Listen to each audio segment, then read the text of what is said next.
आज के समय में ये कल्पना करना बहुत आम हो गया है कि किसी कंपनी का कोई जूनियर मार्केटिंग एम्प्लॉय अपनी डेस्क पर बैठा है। हाँ, और उसने कभी कोडिंग की कोई क्लास भी नहीं ली है। बिल्कुल।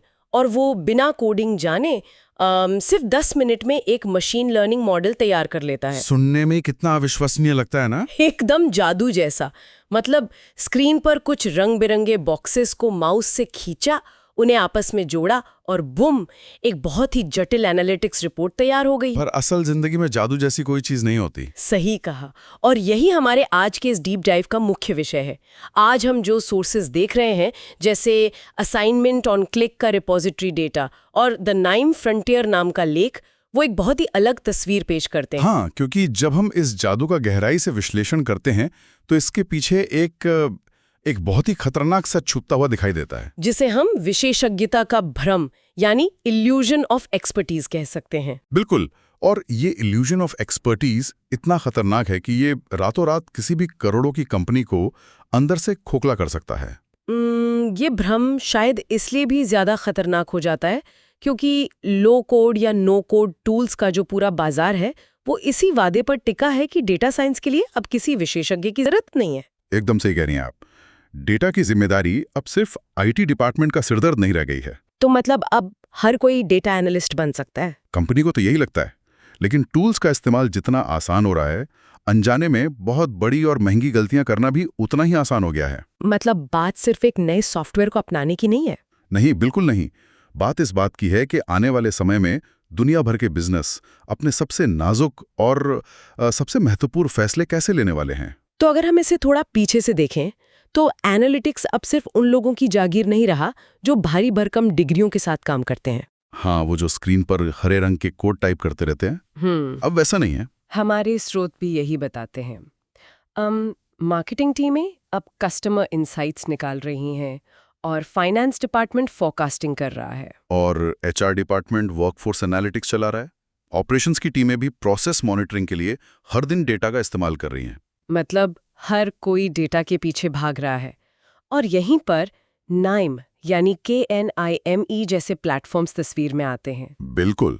और जो लोग नहीं जानते उन्हें मैं बता दूं कि नाइम एक फ्री ओपन सोर्स लो कोड एनालिटिक्स प्लेटफॉर्म है, जिसकी सबसे बड़ी पहचान इसका वो नोड बेस्ड विजुअल वर्कफ्लो है। हाँ, नोड बेस्ड वर्कफ्लो। पर एक बात बताइए, ये नोड असल में काम कैसे करता है? मतलब इसके पीछे की तकनीक क्या है? देखो, इसे समझने के लिए हमें इसके पीछे छिपे हुए मैकेनिज्म को देखना होगा। पारंपरिक रूप से जब हम स्प्रेडशीट में काम करते हैं तो हर सेल के पीछे लंबे चौड़े फॉर्मूले छिपे होते हैं। और अगर कोई गलत सेल सिलेक्ट हो जाए तो? बस वही सबसे बड़ी समस्या है। अगर कोई फॉर्मूला गलत टाइप हो जाए तो वो गलती छुप जाती है, पकड़ में नहीं आती। और जो ब्लैक बॉक्स AI टूल्स होते हैं, उनका क्या? उनमें तो बस एक तरफ से डेटा डाला जाता है और दूसरी तरफ से नतीजा आ जाता है। अंदर क्या गणित लगा, ये किसी को नहीं पता होता। अच्छा, तो नाइम इससे अलग कैसे है? नाइम इससे बिल्कुल उलट है। इसमें जो नोड्स होते हैं वे असल में बैकग्राउंड में लिखे गए पाइथन या आर भाषा के कोड के छोटे छोटे पैकेट्स होते हैं, जिन्हें बस एक विजुअल बॉक्स का रूप दे दिया गया है ना? एकदम सही। जब कोई यूजर एक इंपोर्ट नोड को फिल्टर नोड से जोड़ता है तो वो असल में बिना टाइप किए कोड की लाइनें ही लिख रहा होता है। मतलब डेटा कहाँ से आया, उसकी सफाई कैसे हुई, कौन सा मॉडल लगा, ये सब स्क्रीन पर एक नक्शे की तरह साफ दिखाई देता है। हाँ, सब कुछ एकदम ट्रांसपेरेंट। अदृश्य कोड को दृश्य बना दिया गया है। ये पारदर्शिता वाली बात तो बहुत आकर्षक लग रही है।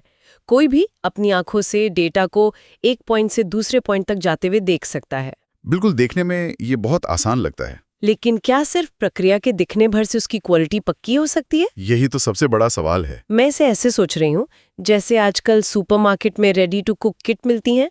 मार्केट से कटी कटाई सब्जियां, नपे तुले मसाले, सब एक बॉक्स में मिल जाता है। हाँ, और पैकेट पर लिखा होता है कि बस इन्हें मिलाइए और 10 मिनट में डिश तैयार। वही तो, देखने में खाना बनाना बहुत आसान लगता है, लेकिन अगर किसी को कुकिंग के बेसिक रूल्स नहीं पता, जैसे कि आंच कितनी रखनी है या कौन सा मसाला कब डालना है, तो कोई भी इंसान उस बनी बनाई किट से डिश को बुरी तरह जला सकता है। बहुत ही शानदार एनालॉजी दी है आपने। और जब कॉर्पोरेट दुनिया में वो डिश जलती है तो इसका सीधा नुकसान लाखों करोड़ों रुपए का होता है। बाप रे। हाँ, और यही वो विशेषज्ञता का भ्रम है जिसकी हम शुरुआत में बात कर रहे थे। लो कोड AI का असली खतरा ये नहीं है कि टूल खराब काम कर रहा है। तो फिर असली खतरा क्या है?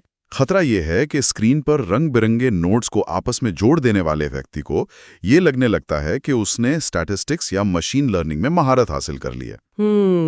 मतलब जब जटिल एनालिटिक्स इतनी आसान दिखने लगती हैं, तो लोग बिना बुनियादी गणित को समझे बड़े-बड़े फैसले लेने लगते हैं। बिल्कुल।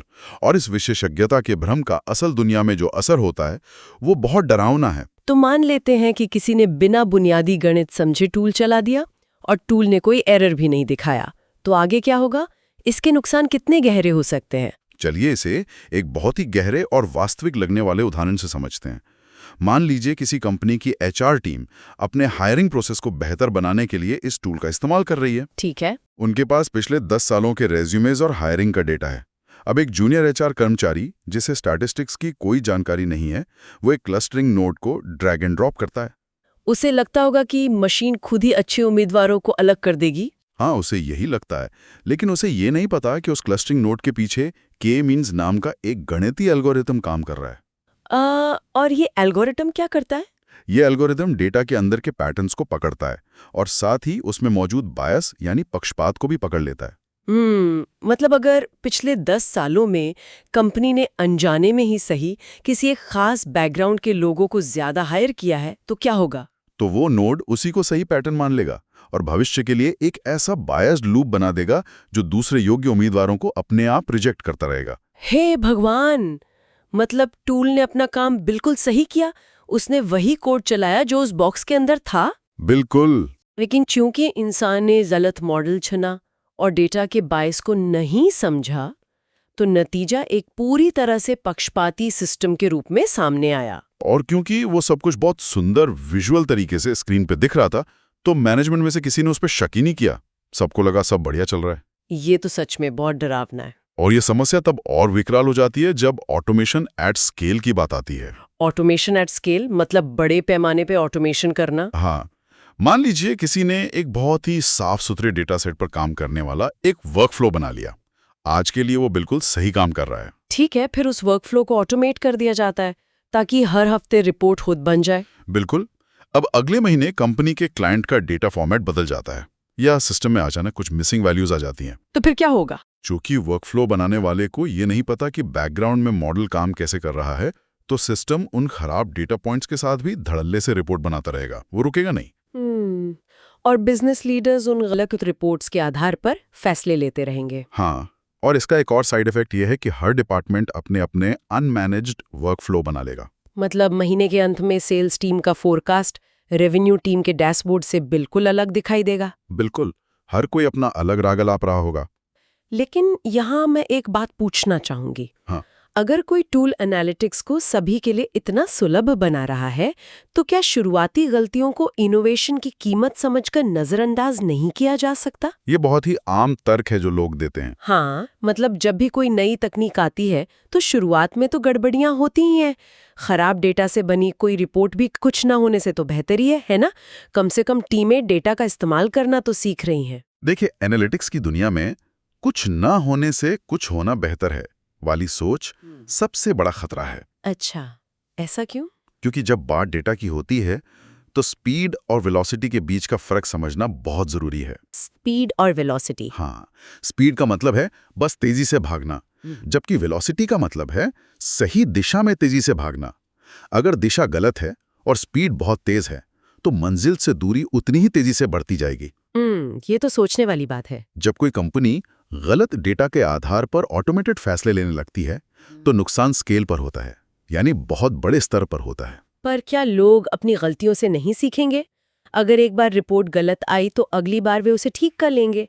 इस पूरी प्रक्रिया को इतनी सख्ती से देखने की क्या जरूरत है? क्योंकि तब तक बहुत देर हो चुकी होती है। खराब एनालिटिक्स से हुए नुकसान की भरपाई करना एनालिटिक्स न होने के नुकसान से कहीं ज्यादा महंगा पड़ता है। कोई उदाहरण देकर समझाएंगे? मान लीजिए एक गलत एल्गोरिथम ने सप्लाई चेन का ऑर्डर गलत दे दिया, तो क्या होगा? गोदाम में करोड़ों का ऐसा माल भर जाएगा जिसकी कोई डिमांड ही नहीं है। अरे हाँ, ये तो सीधा वित्तीय नुकसान है। बिल्कुल। इनोवेशन का मतलब ये नहीं है कि बुनियादी सूझबूझ को किनारे रख दिया जाए। इसी वजह से गवर्नेंस की कमी इन टूल्स को एक वरदान के बजाय एक टाइम बॉम्ब बना देती है। तो जब मैन्युअल तरीके से ड्रैग एंड ड्रॉप करके बनाए गए वर्कफ्लो में इतनी गलतियां हो सकती हैं और इतना कंफ्यूजन फैल सकता है, तो अब जो नया ट्रेंड आ रहा है जनरेटिव एआई को जोड़ने का, वो क्या करेगा? ये बहुत ही दिलचस्प सवाल है। क्योंकि हमारे स्रोत बताते हैं कि नाइम ने एक नया KAI असिस्टेंट और AI एक्सटेंशन लॉन्च किया है। तो क्या ये इस समस्या को सुलझाएगा या इसे और ज्यादा उलझा देगा? ये इस पूरी तकनीक का सबसे दिलचस्प और शायद सबसे चिंताजनक हिस्सा भी है कि AI असिस्टेंट के आने के बाद यूजर्स को अब नोड्स खुद खींच कर लाने की भी जरूरत नहीं है। तो फिर वो क्या करते हैं? सिर्फ एक टेक्स्ट प्रॉम्प्ट लिखा जा सकता है, जैसे कि पिछले साल के सेल्स डेटा का एनालिसिस करके एक रिपोर्ट तैयार करो, और AI खुद पूरा डेटा साइंस वर्कफ्लो, विजुअलाइजेशन और कोड जनरेट कर देगा। मतलब प्रॉम्प्ट लिखा और मिनटों में पूरा वर्कफ्लो हाजिर। ये तो किसी भी बिजनेस के लिए समय बचाने का एक बहुत बड़ा तरीका है। समय तो बचता है, लेकिन यहाँ ये समझना होगा कि जब ये प्रॉम्प्ट दिया जाता है तो KI पीछे लाखों लाइनों के कोड को स्कैन करता है और तय करता है कि कौन सा नोट कहाँ लगेगा। लेकिन जब AI खुद ही सब कुछ कर रहा है, तो उसमें गलतियां होने की गुंजाइश भी तो होगी, है ना? बिल्कुल होगी।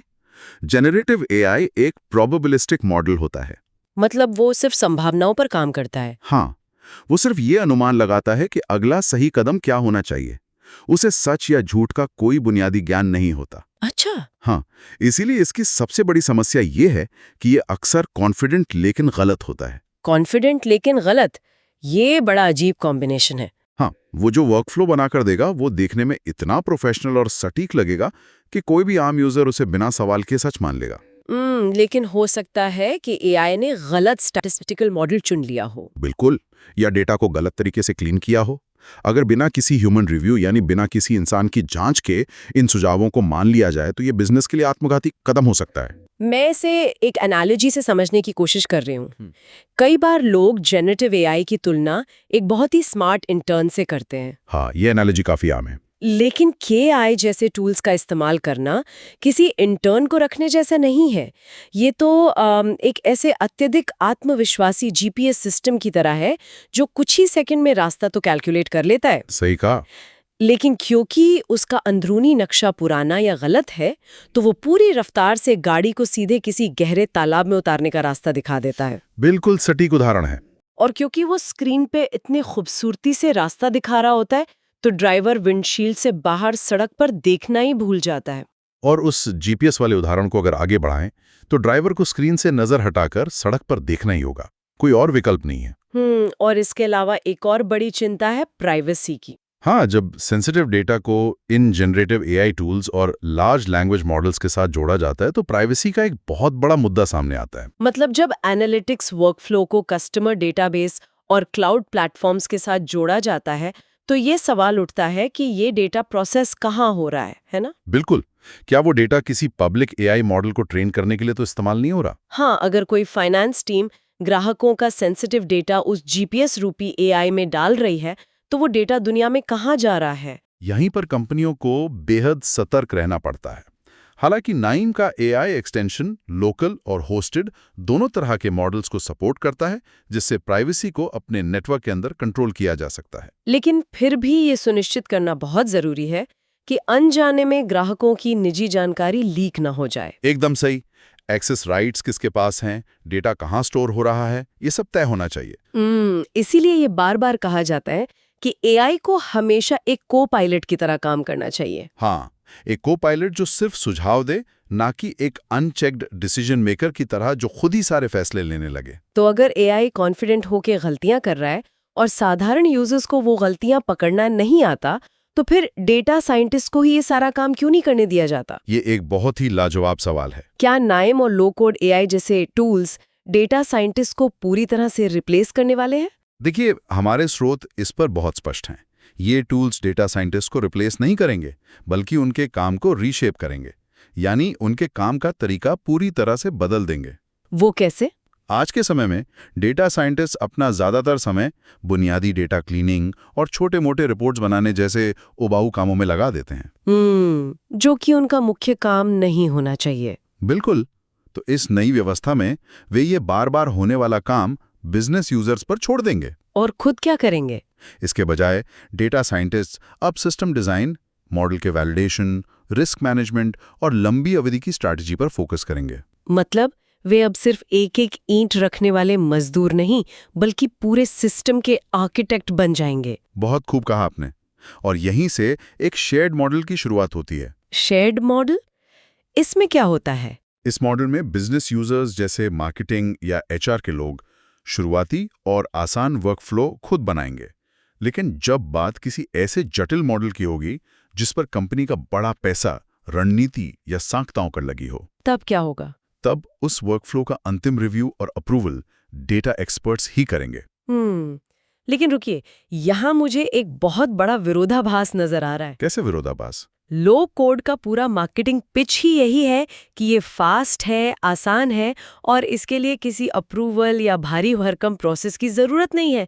ये एक तरह की आजादी का वादा करता है। हाँ, बिल्कुल। लेकिन अगर एक आसान कहे जाने वाले टूल पर डॉक्यूमेंटेशन, वर्जन कंट्रोल, टेस्टिंग और डेटा एक्सपर्ट्स के इतने सारे अप्रूवल्स के नियम थोप दिए जाएंगे, तो क्या इसका फास्ट और आसान होने का पूरा मकसद ही खत्म नहीं हो जाएगा? ये चिंता बहुत से बिजनेस लीडर्स जताते हैं। हाँ, मतलब लाल पीता शाही और धीमी प्रक्रिया तो फिर से वापस आ गई ना? यह एक बहुत ही स्वाभाविक चिंता है। उन्हें लगता है कि रूल्स और गवर्नेंस उनकी स्पीड को कम कर देंगे। लेकिन यहाँ ये समझना होगा कि आसान का मतलब लापरवाह होना नहीं है। सही कहा। इसे ऐसे सोचिए, जब कोई गाड़ी हाईवे पर 150 की स्पीड से दौड़ रही होती है, तो उस गाड़ी में लगे सीट बेल्ट, एयरबैग और शानदार ब्रेक उस गाड़ी की स्पीड को कम करने के लिए नहीं होते।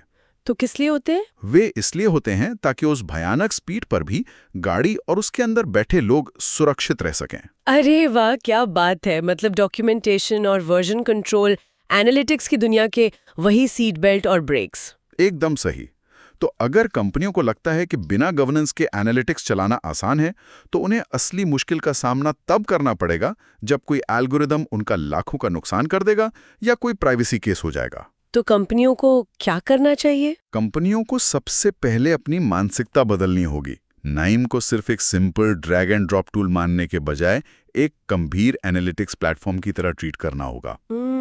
और हर महत्वपूर्ण वर्कफ्लो का स्पष्ट डॉक्यूमेंटेशन होना चाहिए। हाँ, ये तय होना चाहिए कि उस मॉडल का ओनर कौन है, यानी अगर कुछ गलत हुआ तो जवाबदेही किसकी होगी। और मुझे लगता है कि इन सबसे ऊपर एक और चीज जरूरी है। वो क्या? ट्रेनिंग और डेटा लिटरेसी। अब यह कोई विकल्प नहीं रहा, बल्कि हर कर्मचारी के लिए एक अनिवार्यता बन गई है। मैं पूरी तरह सहमत हूँ। डेटा लिटरेसी बहुत जरूरी है। मतलब लोगों को ये सिखाना कि डेटा काम कैसे करता है, सिर्फ टूल चलाना सीख लेना काफी नहीं है, है ना? बिल्कुल। यूजर्स को डेटा क्वालिटी का मतलब समझना होगा। उन्हें कोरिलेशन और कॉजेशन के बीच का अंतर समझना होगा। कोरिलेशन और कॉजेशन, इसे थोड़ा सरल भाषा में समझाएंगे? देखिए, सिर्फ इसलिए कि दो चीजें एक साथ हो रही हैं, इसका मतलब ये नहीं है कि एक की वजह से ही दूसरी हो रही है। अच्छा, कोई उदाहरण? जैसे अगर बारिश हो रही है और उसी समय कई लोग छाता खोल रहे हैं, तो छाता खोलने से बारिश नहीं होती। हाँ, ये तो कॉमन सेंस है। इंसान के लिए कॉमन सेंस है, लेकिन मशीन इस फर्क को नहीं समझती। वो सिर्फ पैटर्न देखती है। यूजर्स को समझना होगा कि डेटा में बायस कैसे आ जाता है। नाइम का विजुअल रूप लोगों को डेटा का बहाव समझने में मदद जरूर करता है, लेकिन डेटा के पीछे की कहानी को समझने की असली ताकत तो इंसानी दिमाग से ही आएगी। एकदम सटीक बात कही आपने। जो इन सभी सावधानियों, तकनीकी बदलावों और खतरों को एक साथ देखने पर स्मार्ट बिजनेस फैसलों का भविष्य क्या रूप ले रहा है, हमारे इन दोनों स्रोतों का अंतिम निष्कर्ष क्या निकलता है? निष्कर्ष बहुत ही स्पष्ट है। नाइम और लो कोड एआई टूल्स में अपार क्षमता है। ये फाइनेंस में रिस्क रिपोर्ट्स को कुछ ही मिनटों में ऑटोमेट कर सकते हैं। हेल्थ केयर में भी मरीजों के भारी भरकम डेटा को तेजी से एनालाइज करके जान बचा सकते हैं। बिल्कुल। और सप्लाई चेन में डिमांड की सटीक भविष्यवाणी कर सकते हैं। ये निर्णय लेने की प्रक्रिया को बहुत तेज और स्मार्ट बना सकते हैं। लेकिन तकनीक चाहे जितनी भी एडवांस्ड हो जाए, चाहे वो जनरेटिव एआई हो या विजुअल वर्कफ्लो, वो कभी भी इंसानी सूझबूझ और जवाबदेही की जगह नहीं ले सकती। सही कहा। आसान टूल्स का मतलब आसान फैसले नहीं होता। खराब एनालिटिक्स उतनी ही तेजी से एक सफल बिजनेस को मिट्टी में मिला सकती है जितनी तेजी से अच्छी एनालिटिक्स उसे आसमान की बुलंदियों पर पहुंचा सकती है। बिल्कुल। जो भी लोग आज हमें सुन रहे हैं, इस चर्चा को खत्म करने से पहले मैं एक बहुत ही गहरा सवाल छोड़कर जाना चाहती हूँ। जी बताइए। आज के समय में इंसान एआई को प्रॉम्प्ट दे रहे हैं, उसे बता रहे हैं कि क्या करना है और वर्कफ्लो बना रहे हैं। लेकिन जैसे जैसे एआई खुद अपना लॉजिक बनाना सीख जाएगा और भी ज़्यादा स्मार्ट हो जाएगा, क्या भविष्य में डेटा लिटरेसी का मतलब सिर्फ डेटा को समझना रह जाएगा? या फिर इसका मतलब मशीनों से सही सवाल पूछने की कला सीखना होगा? और सबसे ज़रूरी बात, क्या भविष्य की साक्षरता इस बात पर निर्भर करेगी कि हम उन मशीनों की नीयत और उनके दिए गए लॉजिक पर कितनी सख्ती से सवाल उठा सकते हैं? ये सोचने वाली बात है। तकनीक जितनी पारदर्शी होने का दावा करती है, इंसानी सतर्कता की उतनी ही ज़्यादा ज़रूरत पड़ने वाली है। जब जादुई शॉर्टकट सामने हो, तो ये याद रखना ज़रूरी है कि जादू के पीछे हमेशा एक ट्रिक होती है। और उस ट्रिक को समझना ही असली विशेषज्ञता है। बिल्कुल। हम उम्मीद करते हैं कि आज की इस चर्चा से हम सभी को डेटा एनालिटिक्स और लो कोड एआई की इस नई दुनिया को एक नए और गहरे नज़रिए से देखने का मौका मिला होगा। इस गहरे विश्लेषण का हिस्सा बनने के लिए शुक्रिया। मिलते हैं अगले दिलचस्प विषय के साथ।